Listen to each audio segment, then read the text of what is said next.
All right, it is time for a goals check-in and update. Hey everyone, it is Shannon and I'm super excited to be here today and to share with you this video. This is going to be my update for my 24 in 2024 goals that I set recently in October. I did miss last week's check-in. I was hoping to do weekly check-ins and that still sort of mostly is my plan, but I had something on the day that I was filming, so I wasn't able to do it. So this is sort of like 2 weeks in one. I think it's week 43 and 44 sorted together. I am struggling a little bit with like how to remember what to put in each of the updates because there's 24 different goals. So I hope I don't double up and mention things more than once, but it might happen and I might forget things. It might happen. I think that for me, the most important thing is to be consistent with doing the updates and doing the videos and getting to the goals. So I might miss things here and there, but generally I'm going in the right direction and that is the important thing. So I'm going to get right to it. First up, I watched a new to me movie, yay, and it was Wing Women. I could not find a poster that said Wing Women, although I might be able to figure out how to put one in there, but then do I continue to hold this up? Oh my, this editing stuff. Learning. Okay, so Wing Women, this is on Netflix. I believe it's a Netflix original. Seulement sur Netflix. I think that means... that actually probably means only on Netflix as opposed to Netflix original. It is a French film. And I actually, how do you say that? Voyeureuses? Voyeureuse? Not sure. I'm not sure what it means. I don't know if it means wing women. The SES means, I think, is the feminine version of whatever the beginning of the word is. I'm not sure. Anyway, so this is somewhere I saw notated that it's a crime comedy, which I guess is kind of true. It follows it's sort of like a, what are they called? They're kind of like fixers. Women who work for someone else who gives them jobs that aren't legal, and they go and do whatever it is. It's usually mostly was heist related, so it has that. So I like heist films a lot. But this one didn't have tons of planning, which is one of the things that I like about heisting films about heists. But this is more so it's a really odd combination or interesting combination of drama and comedy because the character arcs of the characters are very important, and in particular these two. Oh, this is like at a premiere. Ooh, that is not getting the image. It actually took me a while to figure out the dynamic between these two women initially, and it is sort of like in some ways it's kind of like a mentor-mentee relationship, and because the blonde woman takes the brunette like sort of under her wing and has done that for a long, like did that when she was quite young, and so they work for and I don't know how much of an organization or it is a person who gives them jobs to do. As I said, these jobs aren't legal, so they have to go and pull heists or what have you. I think it's usually, is it only heists? Mostly it's heists.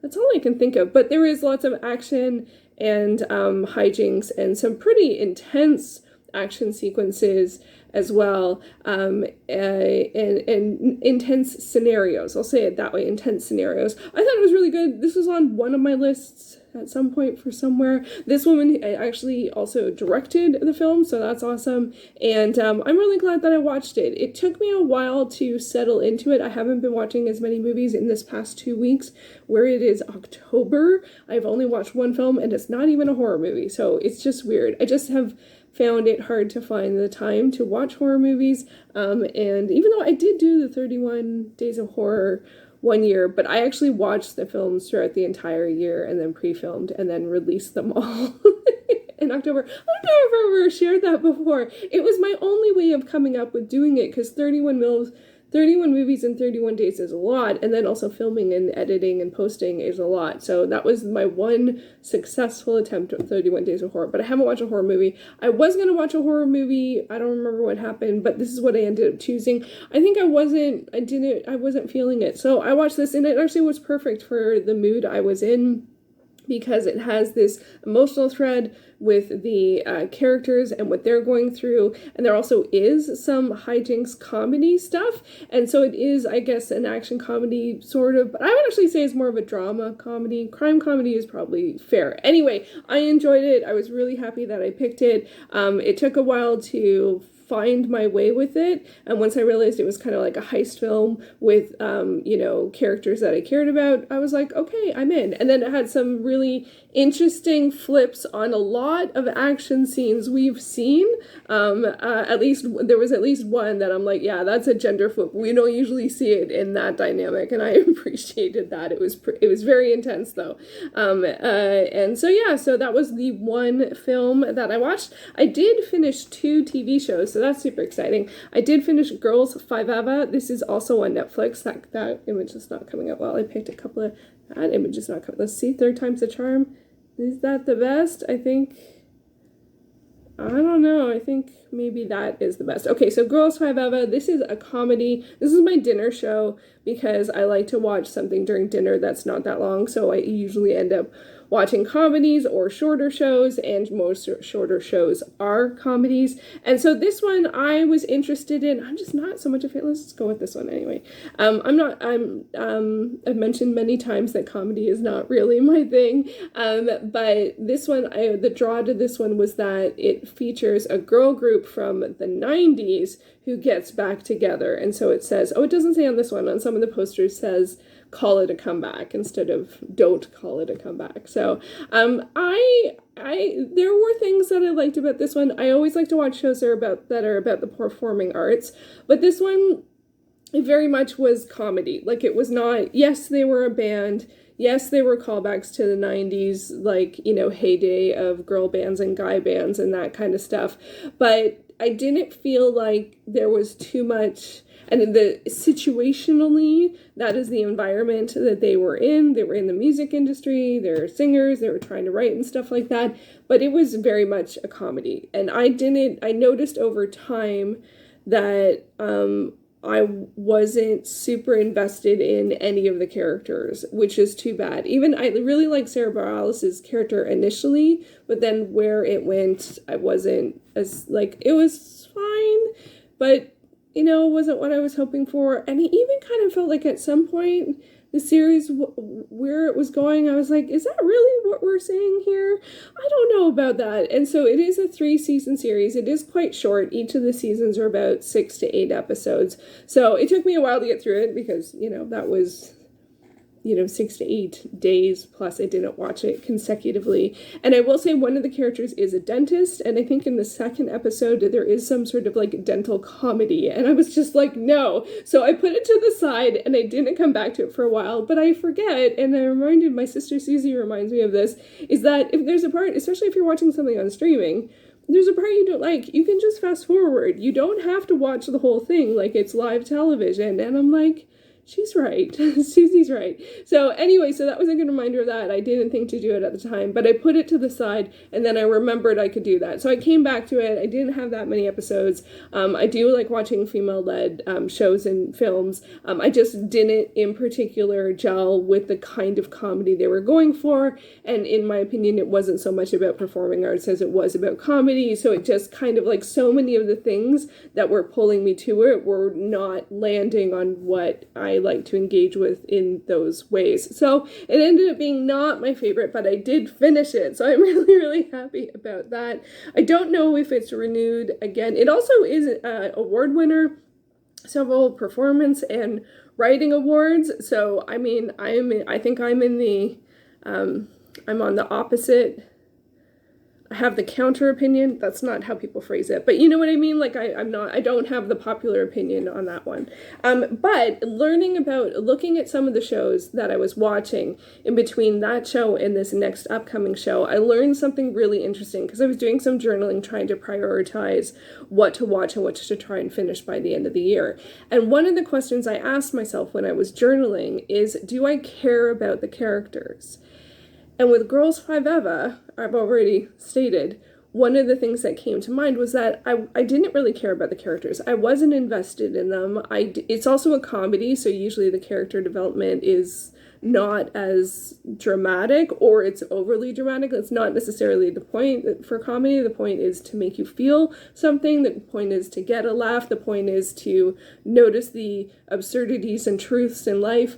I think comedy, like I often say that comedy isn't necessarily my thing or my home genre is how I phrase it, but I in no way am saying it's not a good genre. It is an extremely insightful genre in terms of human nature and timeliness, and has a lot to give. I just don't often find it funny. Like I don't often find comedies funny, and so it kind of feels like I'm missing something. Anyway, I was looking through the different TV shows I was watching, and Girls 5 Eva, when I asked the question, do I care about the characters, I realized I didn't, but I only had 3 episodes left, so I felt like I was going to finish it. And then this other show, I realized, although it has tougher content to it, I very much cared about the characters. I was very invested in the characters, and I was very concerned about the characters because they kept on being in very challenging situations. And that show is The Brothers Sun, or The Brothers Sun, as they say when they say Sun to each other, that they're the Sun brothers or the Sun family. So The Brothers Sun is on Netflix. It's unfortunately it was canceled. So there was 1 season, and it's not wasn't renewed. It's like in this day and age, there's always a possibility that things can be renewed. And it came out early this year, I think January, and I think it's 8 episodes. They are more like 45 to 50, and I think there's 1 episode that's like over an hour. It is this is kind of like Wing Women in a way, because it's kind of like a crime action. I wouldn't say it's a comedy. There are funny moments, but I would say this is more of a family drama that's an action, sometimes comedy at times. So this one, the setup is we have a family where that is sort of split apart geographically. The family is based in Taiwan, and the father and eldest son are in Taiwan, and then the mother and the youngest son are in the States. And then something happens, a situation arises, and the eldest son comes to the States. This is also, as I kind of alluded to, it is quite intense in terms of the... Did I allude to that? I don't think so. Maybe I didn't. Anyway, so it is very intense in terms of the action. This is definitely, like, if it was a film, I would say it was probably R-rated. So for its TV, MA, mature audiences, because the fighting sequences, bloody, intense, in content and in visuals at times. And so it's unfortunately, that always makes it for me hard to widely recommend it, even though I loved the drama. The family drama here, the family dynamics here. We have the sort of 2 parts of the family that have sort of, grown, like the 2 brothers have grown up apart from each other. You have the elder son, younger son dynamic between each other, and then who they are and what they mean in the context of the family, and who has expectations of them and what those expectations are. Like the youngest son is in school, and the eldest son is sort of like, he's the muscle for the family. Oh, I forgot to say it's a crime family. I missed that part. It's a crime family. And so, but the youngest son has had no part in that part of, and didn't even know that, his family back home, that's what they did. So he's been sort of protected from that. And so all of these dynamics come out. And then there's also a big sort of mystery arc-ish, mystery might be a bit strong, maybe intrigue arc of sort of like what happened in the first episode, and trying to figure out what's going on and why, like, that there's a threat, and where's the threat, and who's the threat, and all, and motivations and all those things. I will say some of that mystery intrigue was very obvious. Like, there's one particular thing that was extremely obvious. Like, I'm just like, there's no way that it's not going in this direction. But it was just that one thing. And I don't think they baited you too long on that. But I'm like, oh, I'm just waiting. I am just waiting for that to unravel because it's so clear. But it, I don't know. I think it didn't make me enjoy the series any less. but I really liked it. I really liked the supporting characters, and there was usually like one fight sequence per episode. I think it initially sort of felt like it was going to be like an action, like a contemporary. I've heard people call it like a contemporary warrior, which is a historical action series, which I actually quite enjoyed. Which again has a lot of violence, and I can't widely recommend, but I still did really enjoy it. But so this is sort of like a contemporary-ish version of this, and I can see that. Yeah, I really like the secondary characters. I really like the cast, but it was the family drama that I loved so much about this one. And it's the draw for me to the show itself was Michelle Yeoh, who plays Mama Sun. And they each have these awesome, I found these like sort of character portraits of each of the different characters. Bruce is the youngest son, and Charles is the eldest son. I actually thought both of their acting was great, and Michelle Yeoh is always amazing. But I thought the guy who played Charles had to really, it was a tough role because he's the muscle, he's the one that has to keep things in lines, he's the one who has to represent the family, and so he's put aside many things so he could do this.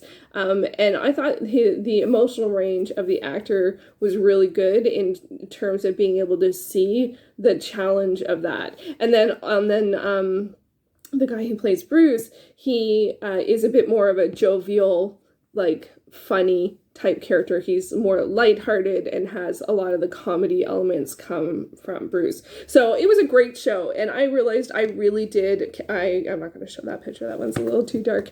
But I really did enjoy the show. And again, it came to Netflix this year, but it is canceled, unfortunately. So there won't be more. And I did feel like it did have its own complete arc for the season. There's always more to go, and there's always more to be done and more story that can be told. But I thought they did a really good job in telling the story over those 8 episodes. And I really ended up enjoying it. It was just sort of the level of violence was quite tough at sometimes. And I do watch a lot of action-y stuff. I just have found myself less and less interested.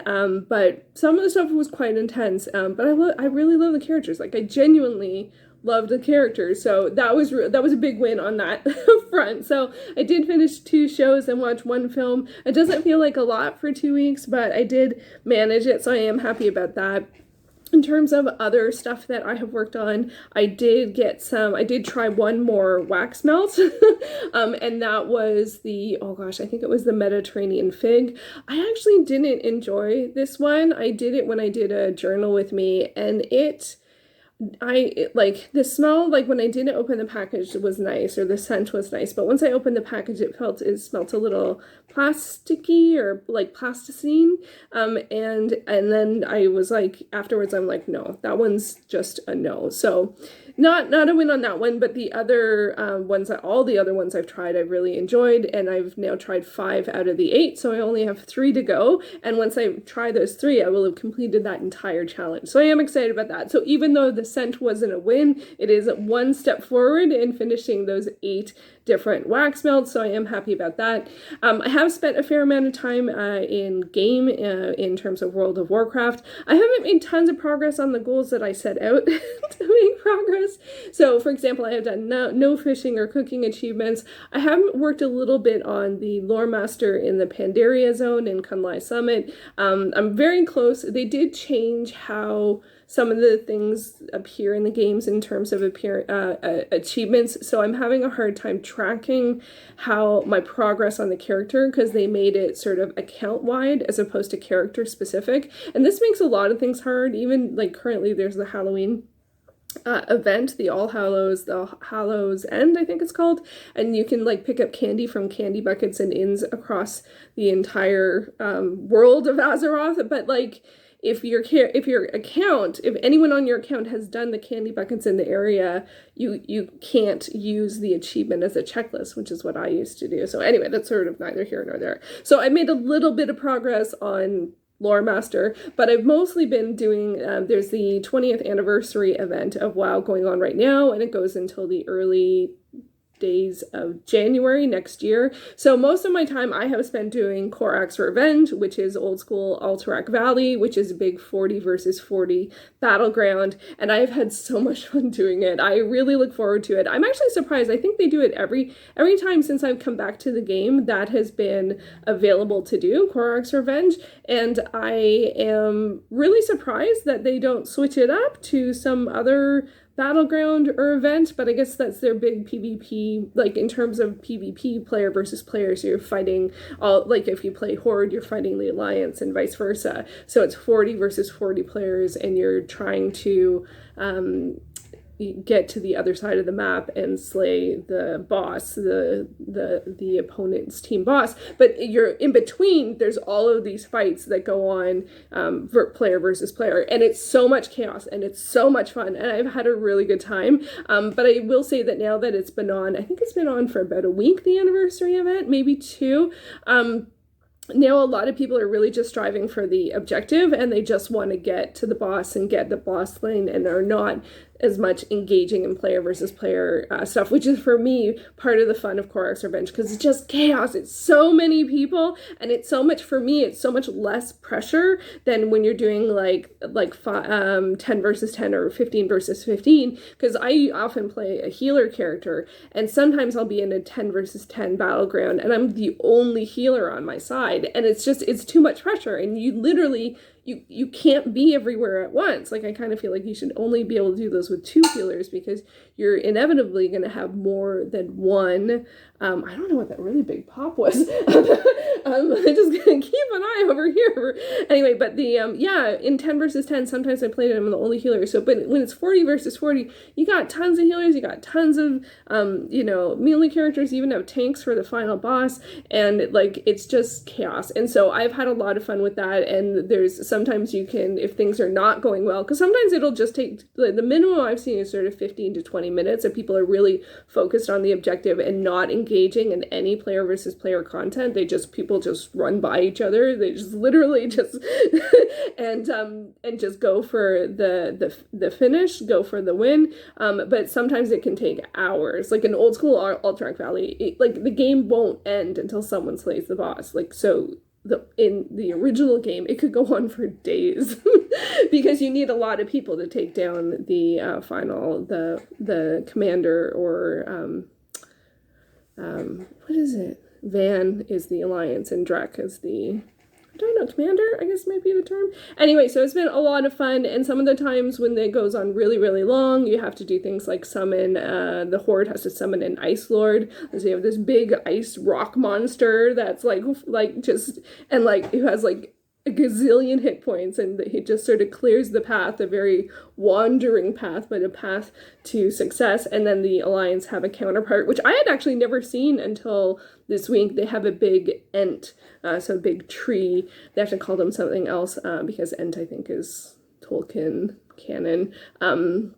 But yeah, it's a big tree elemental that, I mean, it was the first time I had ever seen it was this time around. But I really enjoy doing that. So when I'm gaming, I'm often doing that because it's only on at this time of year during the anniversary event, although the anniversary event is a lot longer. It usually only goes till November. It's usually like October, November, or November, December, but this time it's like October all the way to January, and I think that's because it's the 20th anniversary of the game, which I can't even I am having a hard time fathoming that, because that's, because I played it when it first came out, so it's a long time. I took a good, 10-year break in between when I played and when I wasn't playing, and I came back in 2021, and so when I started playing again, and so this is, I think that first year I didn't do the anniversary event, but now I am. But it's also the Halloween event is on, and they added a whole bunch of new stuff for that, so I've been collecting candy for that.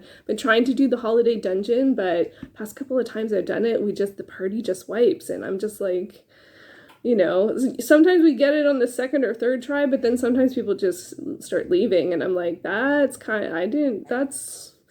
So I don't know if they made the encounter harder, and the queues are really long. So I'm like, Core X Revenge is just really fun because the queues are not long, so many people, and I just love that chaos. It's like especially as a healer, anything I do to help helps. Like anything, you know what I mean? Like I don't feel like I'm carrying the weight of the whole team being the only healer. None of that. All of it helps, any crowd control, anything at all. Like and it's just fun. I just find it a lot of fun. And I'm gonna try some. I've been playing a Holy Priest, which apparently right now is not very good. So I'm gonna try.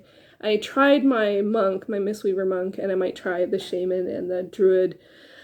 I tried paladin once. I'm like, I like playing paladin, but not as a healer. I'm just like, I feel like I have like 2 buttons I can press and everything else is situational and I don't know when to use it. So I'm like, whatever, it's not for me. That's okay. There's lots of classes to play. There's 13 classes and most of them have 3 specs. A couple have 2 and a couple have 4. So there's lots of options there. Anyway, so wow, I got a lot of wowness going on there.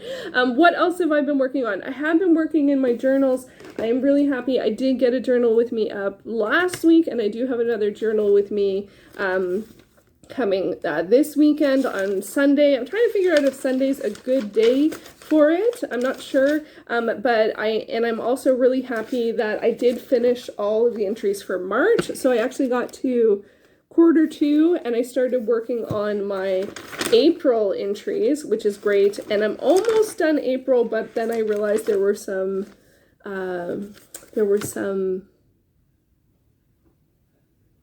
that I put aside because it was part of a series, so I'm writing about it together. So anyway, but I'm really happy about that. This is my film journal, and I have a page for each of the films that I've seen for the entire year. And so there's Phantom Ship with Bela Lugosi, and Jolt with Kate Beckinsale. Those are later. Those are May. I haven't gotten there yet.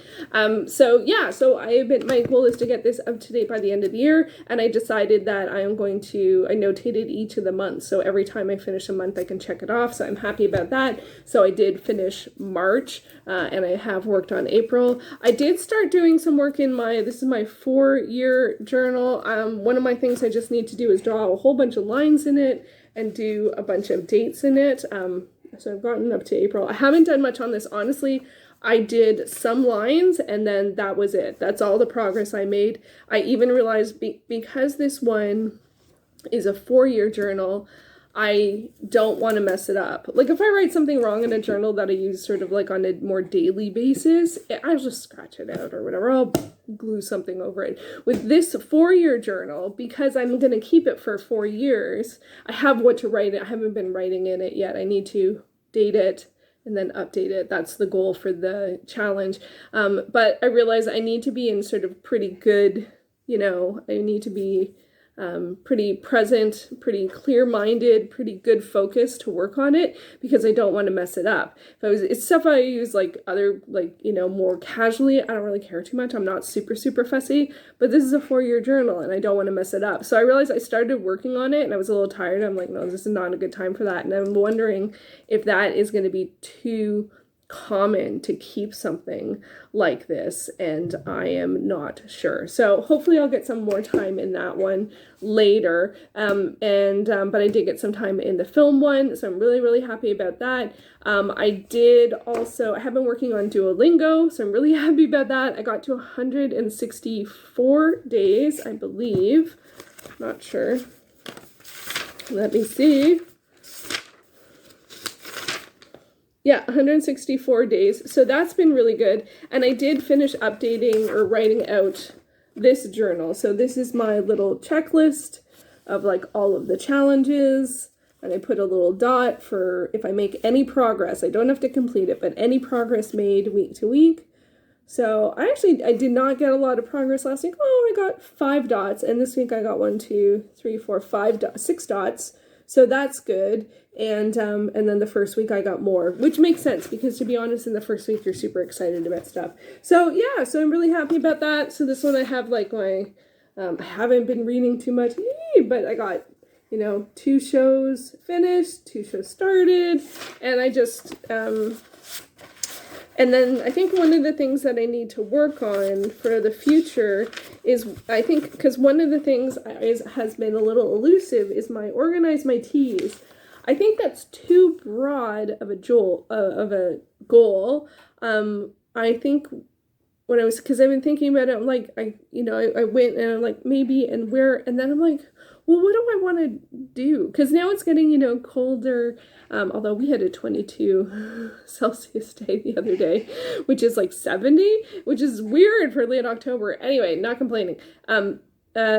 But with my teas, I'm not sure what I want to do. Like, my brain is kind of like, well, one thing that would make sense is to split out caffeinated and non-caffeinated, because I do only have non-caffeinated after dinner. So I'm like, maybe that would be a good split. But like some of the teas I have, because I have a lot of David's teas, and a lot of them are from like the advent calendars and stuff like that. And I'm like, do I want to do like my own advent calendar, like maybe of only decaffeinated teas, because that might be something nice, because I usually because I have gotten the David's tea advents in the past, but I've never made it through having the tea every day, and it's always fun to have it be a surprise every day, but I do wonder, would it be helpful to have it always be decaf, because I tend to have that tea or that moment afterwards. But then it wouldn't be working with the calendar. I don't know, like I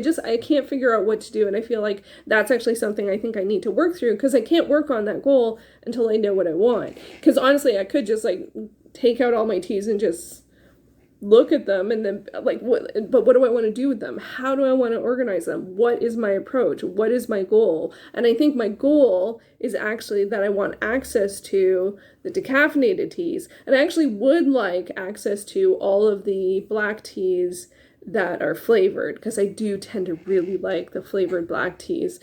So I think there needs to be that, but I do sort of feel weird about maybe taking apart some of the calendars and stuff. I don't know. So anyway, but I guess I wanted to share that I have been thinking about that, but sometimes the challenge is when the goal isn't clear, it's hard to make any progress because you don't know what you want to do. And I feel like that's my moment with the teas. And I would like to have that sorted, like have them organized or sorted soonish, because I think it would be a nice way to enjoy them through December. So, and I don't think I can make it an advent calendar like in one of their advent calendars, because unfortunately, in this instance, I have a really good memory. And so if I put them in, I'm going to remember. So that's not going to work. But I could separate them out into decaf and not like caffeinated, not. I tried that once and it didn't last. I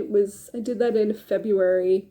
One time I wanted to do like free things in February, or enjoy and appreciate the things you already have in February, because February can be a bit of a tight month financially.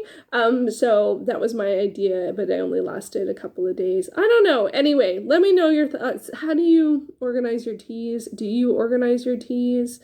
I'm struggling with trying to figure out what that goal's about. What's that goal about? I want to have the tea. I think that's the primary goal. So it's like, which teas do I want when, instead of having to root through them. Or maybe I just want space for them in like one of my pantry drawers, as opposed to like a little bit here, there, everywhere. I'm not sure. Anyway, so unfortunately, that's a weird place to end things, on something. I should have picked something more positive to end things. But I feel like I have made some progress, and I am happy about that. I feel like I could definitely make more progress. I feel like this sort of 2 weeks feel like a little bit more like 1 week. But I mean, the thing is, I wasn't making any progress before I made the list. So, and I tend to get excited and make big goals. So I know that. And I did start a graphic novel, but I haven't finished it. So usually I like to share when I've like finished something. And so there will be a journal with me up on, I think, Sunday.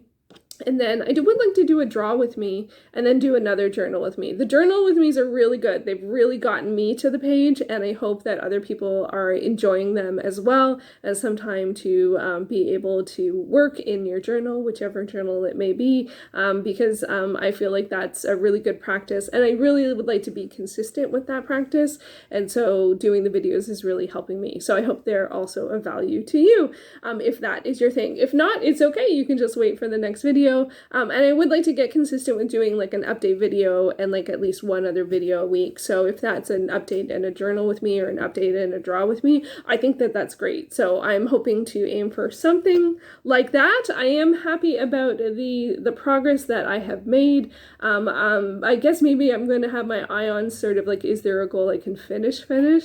Because that might be nice to do too, because a lot of these are larger larger goals. So we'll see how things go. That is the update for whatever week this is. I think it's 44, but it's 42, 43. Yeah, I will be back soon with another video, and thank you so much for watching. I hope that you have a wonderful November going forward, and yeah, we'll see how things go. Thank you so much for watching.